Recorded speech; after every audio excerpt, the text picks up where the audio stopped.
kelompok kriminal yang tak segan teror warga sipil, hilangkan nyawa demi putus cerai dengan NKRI. Di tahun 2022 ini, KKB Papua jadi lebih sering muncul ke permukaan dan melakukan teror mematikan. Dikutip berita dari kompas.com beberapa waktu lalu, yang paling mengenaskan adalah pembunuhan para pekerja tower dan warga sipil di perkampungan yang dilakukan KKB Papua. Aksi ini terus dilakukan atas dasar gerakan separatis berkedok kemerdekaan mereka. KKB Papua memang kerap diberitakan karena kebrutalan mereka yang sampai menimbulkan korban jiwa. Dikutip berita dari Suria, baik TNI Polri maupun warga sipil sering menjadi korban aksi teror mereka. KKB Papua adalah singkatan dari kelompok kriminal bersenjata Papua. Mereka merupakan sebuah kelompok yang kerap menebar teror baik kepada warga sipil maupun TNI serta Polri di wilayah Papua. Tujuan KKB Papua adalah melepaskan diri dari Negara Kesatuan Republik Indonesia NKRI. Oleh karena itu, KKB Papua dapat disebutkan sebagai gerakan separatis yang aksinya kerap memakan korban jiwa. Sebelum lahir dengan sebutan KKB Papua, kelompok ini dulunya dikenal dengan nama Organisasi Papua Merdeka (UPM). Seperti dilansir dari kompas.com dalam artikel sejarah munculnya KKB Papua, UPM didirikan pada 1965 untuk mengakhiri pemerintahan Provinsi Papua dan Papua Barat yang sebelumnya disebut Irian Jaya.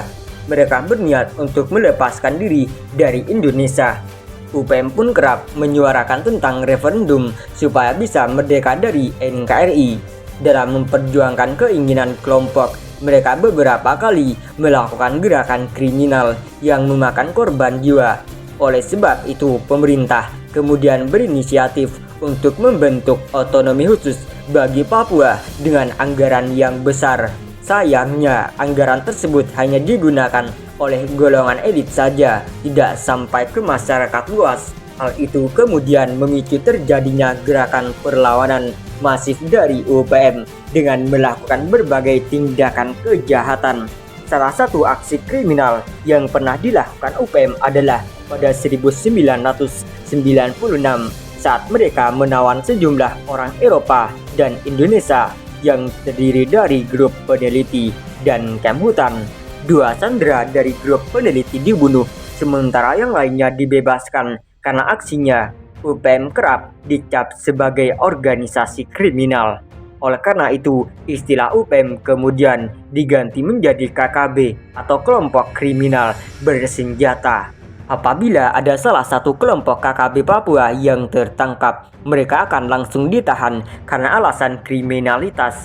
Karena tujuan KKB adalah ingin melepaskan Papua dari NKRI, maka kelompok ini dianggap sebagai gerakan separatis yang dapat mengancam keutuhan negara. Menurut catatan KKB, kerap beraksi di wilayah pegunungan di Papua. Beberapa kabupaten yang sampai saat ini dianggap rawan dari aksi mereka seperti Puncak, Yakuhimu, Nduga, dan Intan Jaya. Sementara itu, ada 5 kelompok yang sudah dipetakan dengan para pemimpinnya, yakni Lakaga Tlenggen, Eganus Kogoya, Joni Botak, Daimanus Magayogi, dan Sabinus Wekar.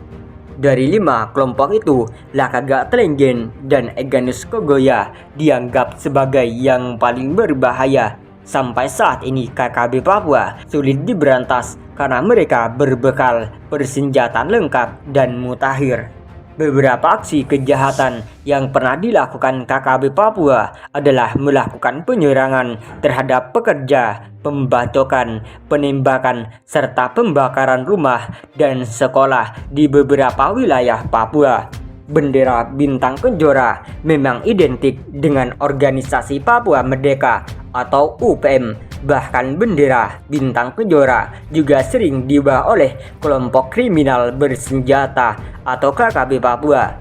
KKB Papua merupakan kelompok separatis yang sering melakukan teror terhadap TNI Polri maupun masyarakat Papua. Namun seperti apa asal-usul bendera bintang kejora yang sering KKB Papua bangga-banggakan? Diketahui bintang kejora pernah digunakan oleh Nugini Belanda mulai 1 Desember 1961 sampai 1 Oktober 1962 ketika di bawah pemerintahan otoritas eksekutif sementara Perserikatan Bangsa-Bangsa.